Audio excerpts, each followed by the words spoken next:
Alright, YouTube, as you know, one of the few things that Obama ever did as president that was good was the Cuba deal that was cut, essentially ending the embargo there. He's also doubled down on that. Now you can actually get Cuban cigars and rum, which had faced an additional embargo on those goods for no reason. It was just sort of a symbolic act because, oh, they're commies and we're in the Cuban Missile Crisis, so we're going to punish them for 50 years. It was retarded. The embargoes should have been ended back in the 80s or the 90s. Most people at the time knew it. Polling in the 90s, something like 70% of people didn't even really know why the Cubans were embargoed in the first place, which it speaks to the larger problem of people's ignorance on some issues sometimes plays right into the hands of authoritarians. But I will say this.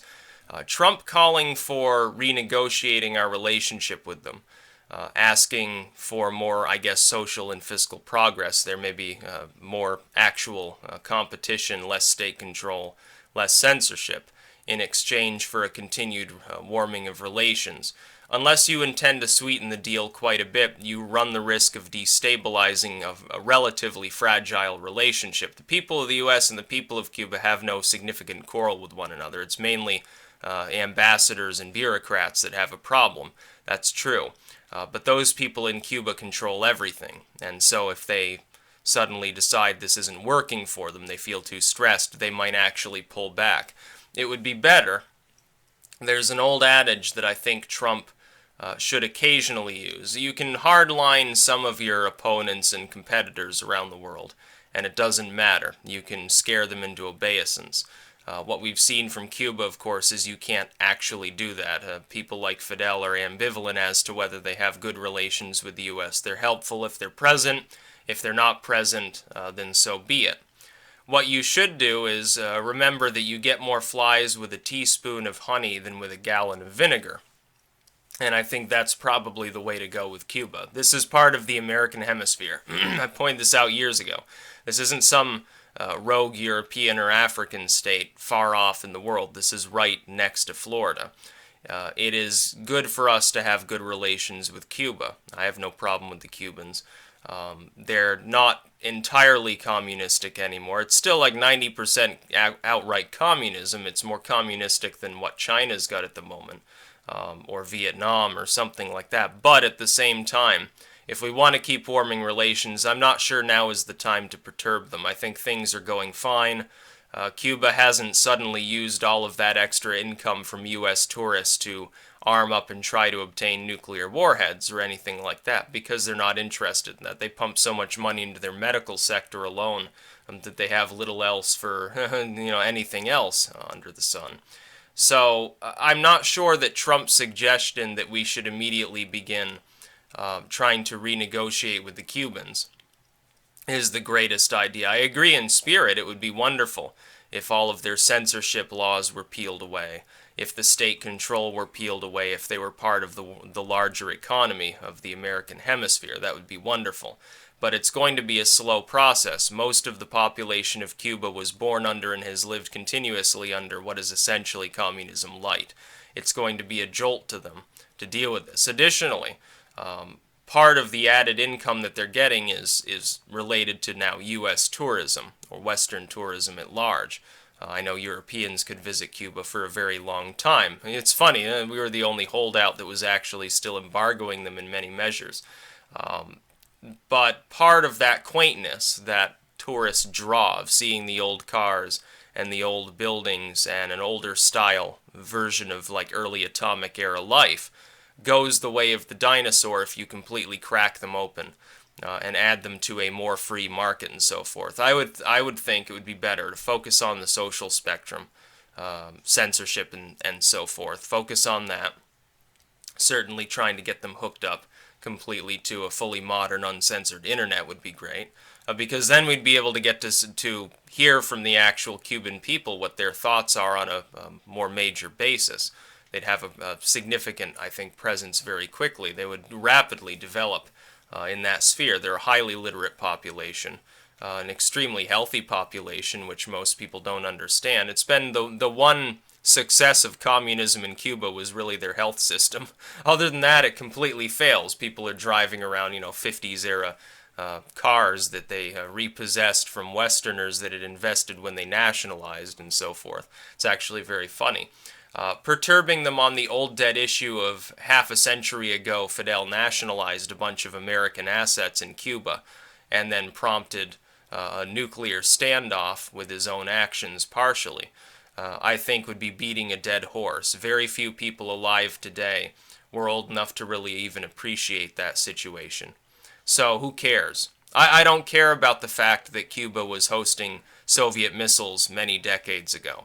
I don't care about the fact that they're essentially communists. If you push it too far, you could push them back out away from our good graces. And because it's a small country with a small economy, it would be peanuts to us to completely sweeten the deal beyond their wildest dreams, to give more than we're receiving in return, and we would still end up getting everything that we want, namely social reform in Cuba, eventual economic reform, maybe the adoption of a mixed model or something like that, greater relations, certainly related to travel, because obviously U.S. tourists now are going there and smoking cigars and so forth. With Fidel dead and Raul old and decrepit, it's easier now, because the last vestiges of hardline communism there are dying out as we speak. I still find it very funny that Fidel dies so soon. Trump takes command here, and then all of a sudden Fidel just loses faith in the left, I guess, and realizes the gig is up and he'll get killed anyway, so he decides to just die in his sleep peacefully. Now he's bloated, or actually I think by now he's post-bloated. He's starting to decay badly. They might mummify him like they did Stalin and some of these others. They actually take these people. Communists have a weird tendency to embalm their former leaders and keep them in state permanently in like glass caskets. Very, very strange practice, considering that they're supposed to be like collectivist and not really care about the individual more than the group and so forth, and yet they lionize their great leaders and so forth. Very strange. If they're going to do that, they better embalm plenty of cigars with him, though. I have a feeling when they entomb him, people are going to be leaving cigars and rum as an offering predominantly. That and maybe the skulls of dead dissidents or something along those lines. But I'm not sure that it's the greatest idea to immediately embark upon a crusade against Cuban communism, considering we just barely got through warming our relations. What problems have we encountered? What hostility have we encountered from the Cubans? People travel to Cuba now. And that's what's happened. We consume Cuban goods.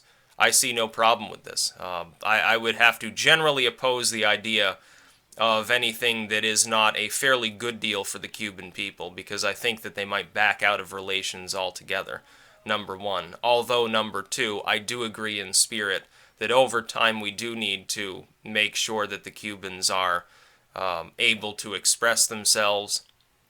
It would be nice to have more freedom in this now essentially former communist state.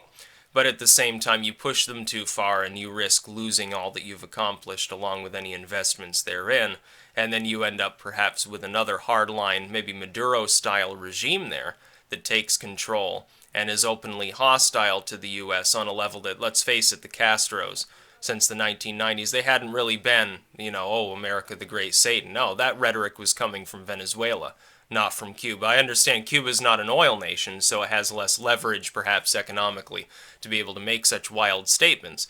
But at the same time, you run the risk of what if they partner closely with Venezuela, say, fuck the United States, no, we're not even going to allow U.S. tourists that are skirting their travel laws and traveling here through Mexico, we're just going to throw them in jail. You end up with a significant crisis right here in our hemisphere. And we're not talking about some far-off nation. We're not talking about Sri Lanka or Yemen or something like that. We're talking about something that's right on our doorstep. It would be a good idea to be in generally good relations with the nation of Cuba. So on that measure, I think Trump, hopefully this is just his bombast, and he's just hoping that by saying this, the Cubans will take preliminary steps, however small, towards opening up perhaps the expression of their people. Even if it's just, oh yeah, we have the internet now and it's less censored than it was before. Okay, well, Cuba on YouTube, that'd be great. It'd be wonderful to be able to hear what people from Cuba have to say. on the World Wide Web. That's about all.